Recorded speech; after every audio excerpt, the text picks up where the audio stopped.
Hi, and welcome to Reddit Confessions. Let me just say this, when your wife starts labeling every weekend as me time, and you start talking to the houseplants just to feel heard, you know something's deeply off. It started with the silence. Not the dramatic kind, no. Not the yelling or slamming doors kind. This was the subtle, soul-draining silence, the kind that sips your sanity drop by drop while everything on the surface still looks fine. One morning, I sat at the kitchen table pouring cereal, and I swear I heard the spoon sigh louder than my wife had in weeks. Across the room, she scrolled on her phone. No glance up. No, good morning. She wore this hoodie I didn't recognize, gray with a small tear at the wrist. I said, new hoodie. She didn't even blink. That was day 12 of zero real conversation. I remember because I'd been keeping count. Like a prisoner scratching lines into a wall, I had a note on my phone titled, Days Since She Cared. We were on day 12. By day 15, I was microwaving the same leftover pasta 3 nights in a row. She had already eaten, she said. Again. Always already eaten. I used to cook for both of us. She used to say my garlic bread was better than her mom's. Now she made herself smoothies. Alone. Day 18, she left a note on the counter that just said. Meeting. Don't wait up. No punctuation. No heart. Just cold ink on cold paper. But none of that, none of the indifference, the ghosting in our own home, the lonely meals or rejected hugs, prepared me for what I discovered on day 21. That was the day I made the mistake of taking out the trash. I only reached into the bin because I'd accidentally tossed the remote with the newspaper. That's when I saw it, a receipt from a restaurant in a part of town we'd never gone to, fancy, expensive. For 2 people. Dated the night before. While I was home fixing the leaky faucet she said really needed attention. And there, scrawled on the bottom of the receipt, was a note written in her unmistakable cursive. Next time, dessert at your place, winky face. I stood in the kitchen holding garbage and betrayal in the same hand. She walked in right then, hair damp from a shower, headphones still in. She didn't even notice me at first. When she did, she paused. What? She said. Just, what? Not hey. Not you okay? Just, what? I asked her about the receipt. She shrugged. Shrugged. Like I'd asked her if we were out of milk. Then she walked past me. Into the bedroom. Door shut. I didn't follow. I just stood there, still holding the trash lid open, wondering how my life had turned into this. That was the night I started planning my exit. But I didn't rush. No big showdown. No suitcase by the door. I played it cool, well, as cool as a guy can play it when he's sobbing silently into a towel at 3 a.m. And then this morning happened. This quiet, gray, nothing special morning. And something inside me finally whispered, you don't have to stay. So I didn't. I left my keys on the counter. I didn't even leave a note. Because apparently, silence is the language we speak now. I drove with no destination. No playlist. Just the low hum of tires on wet asphalt and the occasional, unwanted flash of memory, her laughter in the early years, the way she used to squeeze my hand when she got nervous crossing streets, the stupid inside jokes we used to whisper during dull weddings. I hated how those memories still felt warm. They had no right to. 2 towns over, I pulled into the parking lot of a 24-hour diner. It was mostly empty, just a trucker nursing coffee in the corner and a tired-looking waitress wiping down menus. I ordered pancakes I didn't want, more for the comfort of pretending I had a routine than for hunger.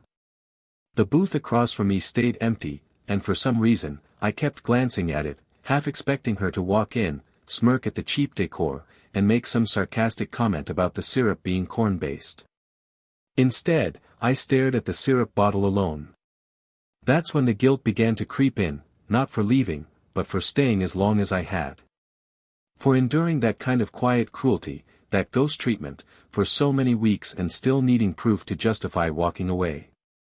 What kind of man begs to be noticed in his own home? What kind of man waits to find a receipt before believing he's disposable? I guess, me. I didn't check my phone. I couldn't. I knew if I saw her name on the screen, even just once, I might crumble. I told myself that if she called or messaged, just one line of regret, I'd answer. But deep down, I knew she wouldn't. Lorna wasn't the type to chase anyone. She made people feel like chasing her was a privilege. And I was tired of running in circles around someone who wouldn't even look up. After the diner, I drove to the lake. The same lake where we once had our first real argument, ironically, over communication. She'd gone quiet for a week after a miscarriage scare, and I'd accused her of shutting me out. She said, "I just need space, Everett. Not everyone cries loudly." I remember thinking that was poetic, even noble. Now I wonder if it was just the first layer of a long, calculated emotional wall. The lake was empty, gray ripples stretching far into the fog, just like my thoughts. I sat on a bench and let the cold soak through my jeans, staring at nothing, until a group of high schoolers burst onto the nearby trail with their music and laughter. They reminded me of a version of us, back when we thought love was bulletproof and being together was enough. As I got back to the car, I saw her name on my screen. Lorna, 2 messages. No missed call. Just text. My fingers hovered over the screen, heartbeat in my throat. The first message read, "Did you take the car?" The second followed 20 minutes later. "If you're trying to prove a point, this is childish." That was it. Not, "Where are you?" Not, "I'm sorry." Not, "Let's talk." Just control. Irritation. Condescension. As if I were some pet that had wandered off and inconvenienced her plans. I didn't reply. Instead, I powered the phone off and tossed it onto the passenger seat like it was diseased. And that was the first moment I felt the tiniest flicker of power, of choice, in weeks. But I should have known better. Because the next message, the one she would send the following day, would unravel everything. It wasn't meant for me. And it would lead me somewhere I never imagined going. The motel I checked into that evening was the kind of place where the vending machine buzzed louder than the heater, and the guy behind the front desk looked like he stopped caring about his job sometime around the Nixon administration. The wallpaper was peeling, and the remote had no batteries, but for the first time in weeks, I felt oddly, untouched. Not loved. Not even safe. Just invisible, but in a way that felt strangely peaceful. Like no one expected anything from me. I ate dinner from a gas station bag, peanut butter crackers, a banana, and warm soda, and laid back on the mattress, staring at the ceiling fan turning with the same tired rhythm as my thoughts. I knew I wasn't done unraveling. I wasn't even close. The more I let the silence stretch between me and Lorna, the more I started seeing things clearly, not just her neglect or indifference, but my own pathetic tolerance for being discarded piece by piece. I dozed off sometime around midnight with the TV playing one of those rerun sitcoms we used to watch together. When I woke up, sunlight was crawling across the carpet, and my phone, still face down where I left it, was buzzing again. 3 unread messages. From her. But it was the 4th message, sent by accident, that shattered the last bit of hesitation I had about leaving. The first 3 were more of the same. "Let me know when you're done being dramatic. I've got a lot going on right now, Everett. I won't chase you. You're not the only one who's tired." And then the 4th. Sent 11 minutes later. Meant for someone else. He finally left. I knew he would. I read that one 3 times before I stood up. My heart didn't race. My blood didn't boil. It was something quieter, heavier, a sort of calm horror. Like I'd just witnessed something cruel in slow motion. It didn't read like a cry for help. It read like a game she was playing. Like she was keeping score. I don't know what snapped first, my pride or the illusion that she ever really respected me. But I knew I couldn't sit in that motel room and pretend like I hadn't just watched the curtains fall on my own marriage. I didn't reply. I didn't block her. I just opened a new tab on my phone and searched for a storage unit. Then I searched for a lawyer. My plan wasn't clean. I didn't have savings set aside or a support system to fall back on. My parents were both gone. I hadn't spoken to my brother in almost a year. But I had this one thing left, dignity. And even if it was bruised and limping, I had to let it lead me out of this. But just as I was about to lock the door and leave the motel for good, my phone buzzed again. A different number. No name. No message preview. Just a voicemail. Something about it felt off. My curiosity beat out my caution, and I pressed play. It was a man's voice. Low. Uneasy. Hey. I didn't know how else to reach you. I found your number through, well, never mind how. You don't know me, but I think we need to talk. It's about Lorna. It's important. She's not who you think she is. I stood there, the phone trembling slightly in my hand. I listened to it again. Twice. No name. No specifics.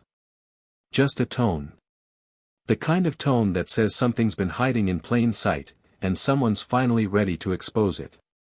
I must have replayed that voicemail half a dozen times, trying to match the voice to anyone I might have met through Lorna, a coworker, a client, someone from her gym, but it didn't click.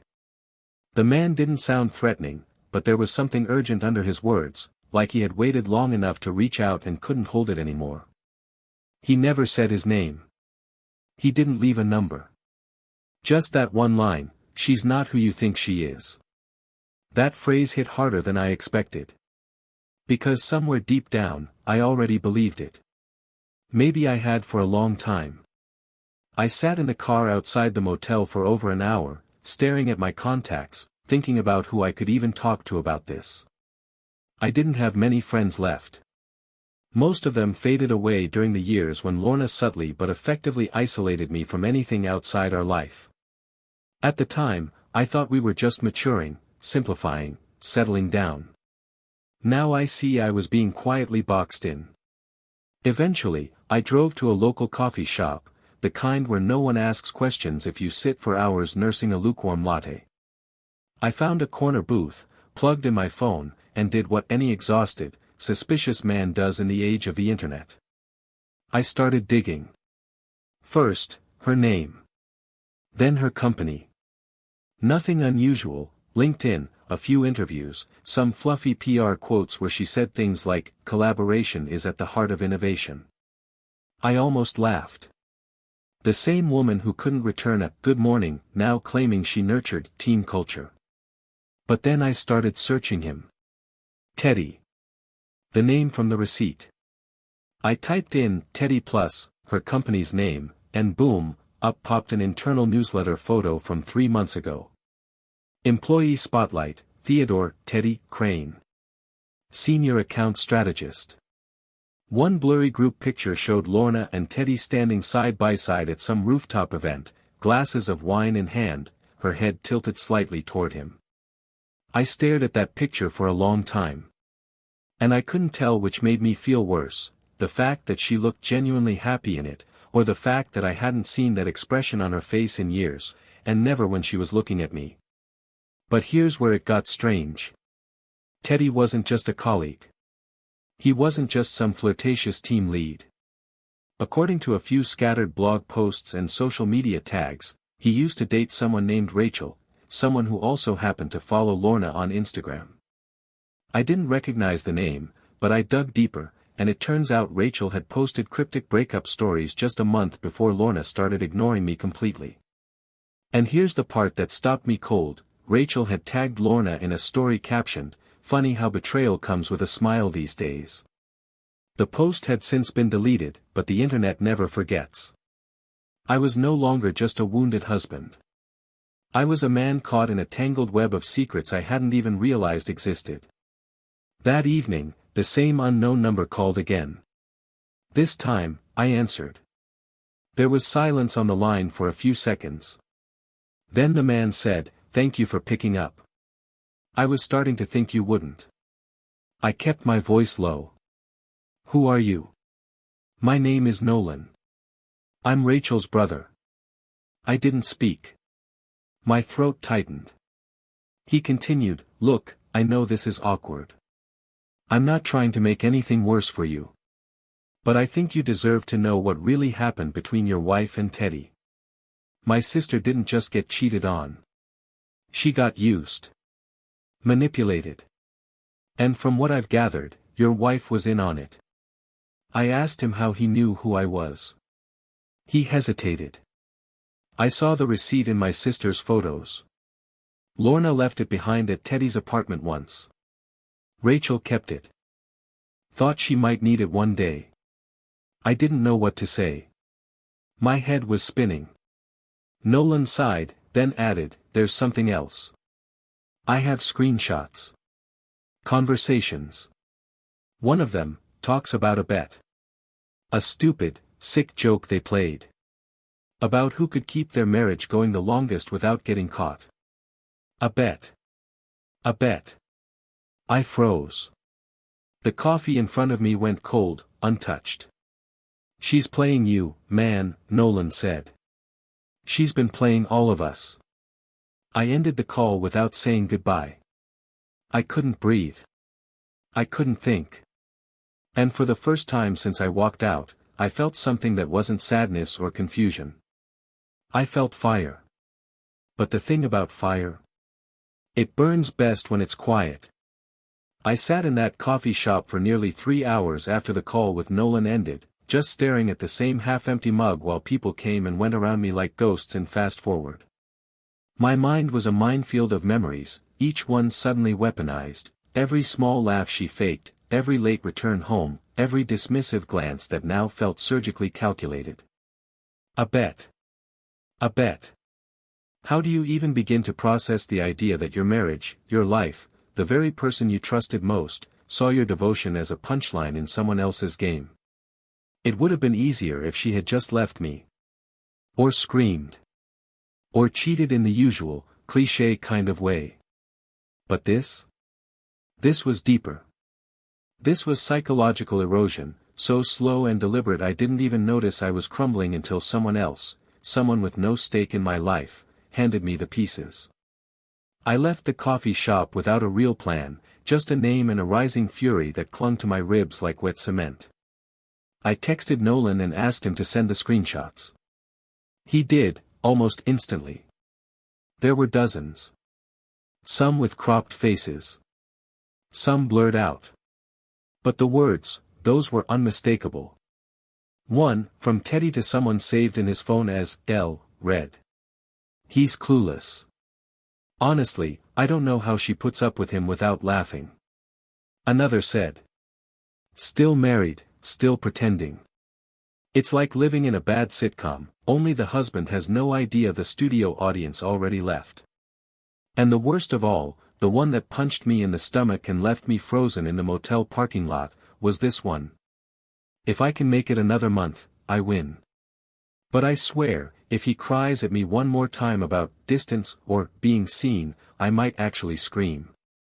I didn't even realize I'd been crying until a kid walked by and gave me an awkward glance, then quickly looked away.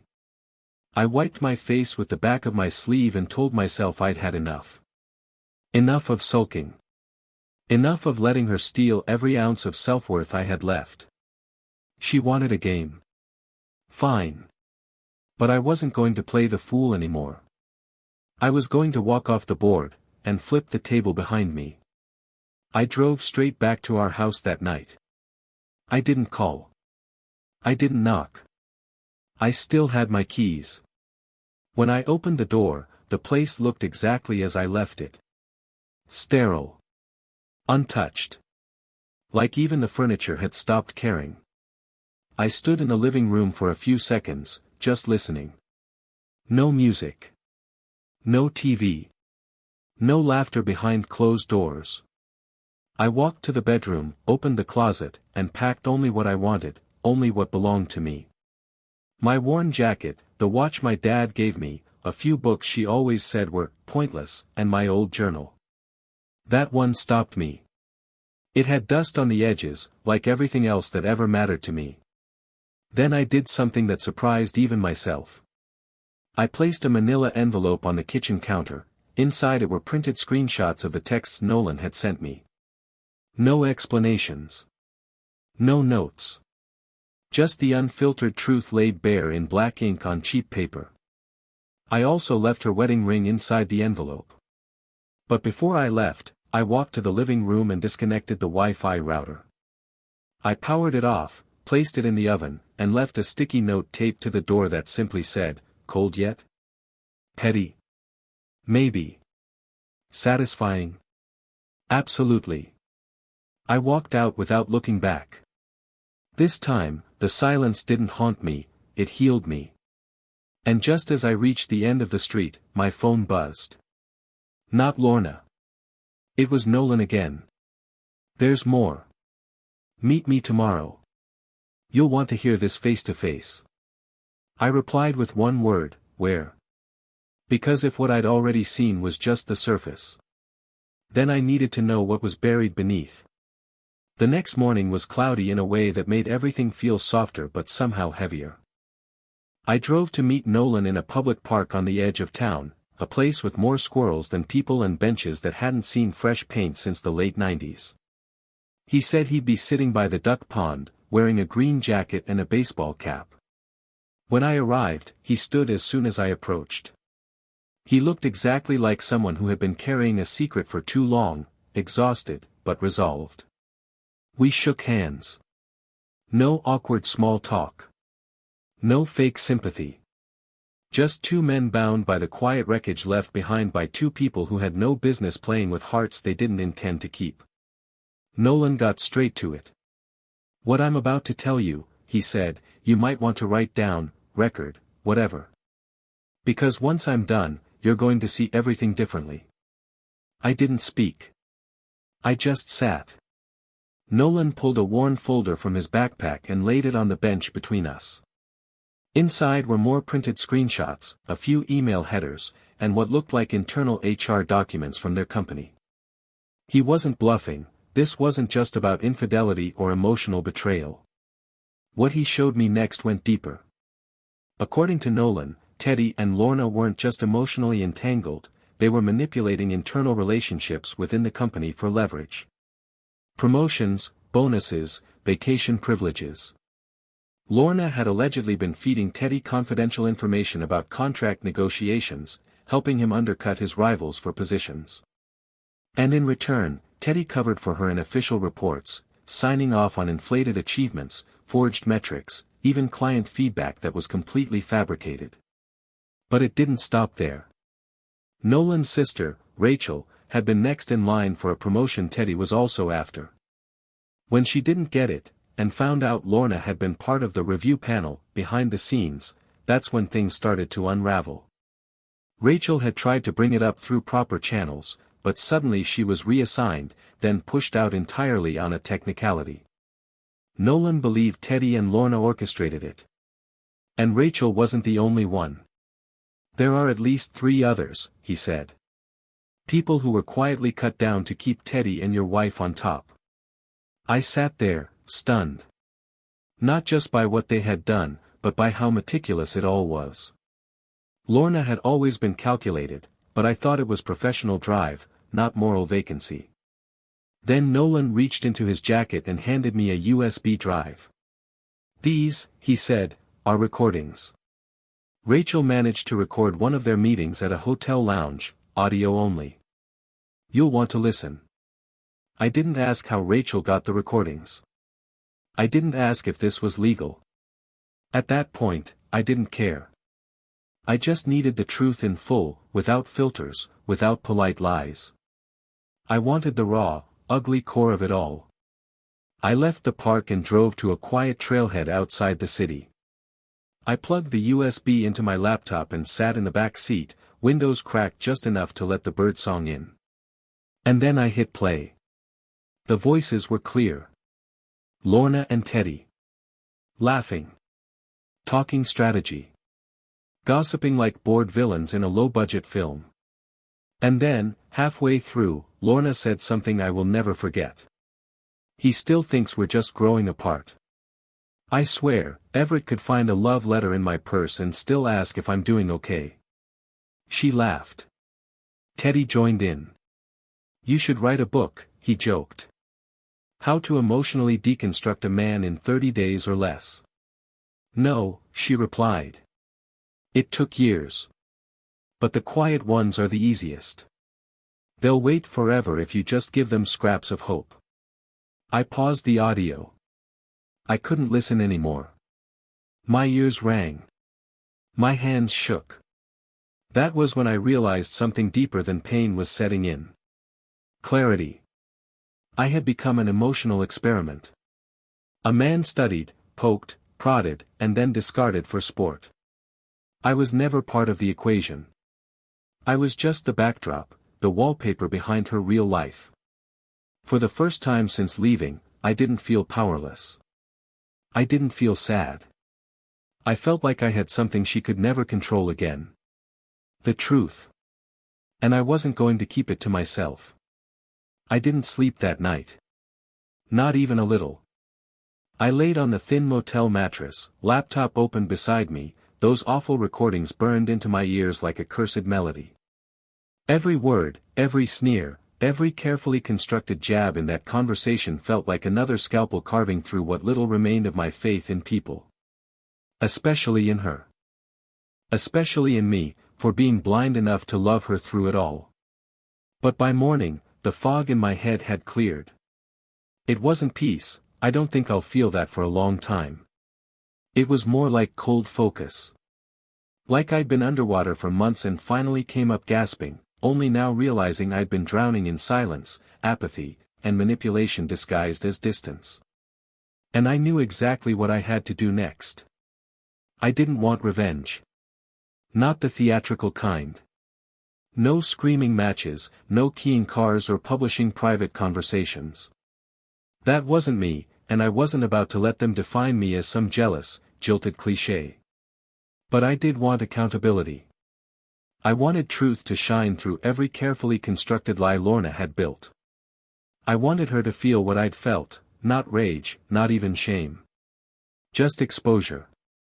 Vulnerability. The kind she weaponized against me. So I made a plan.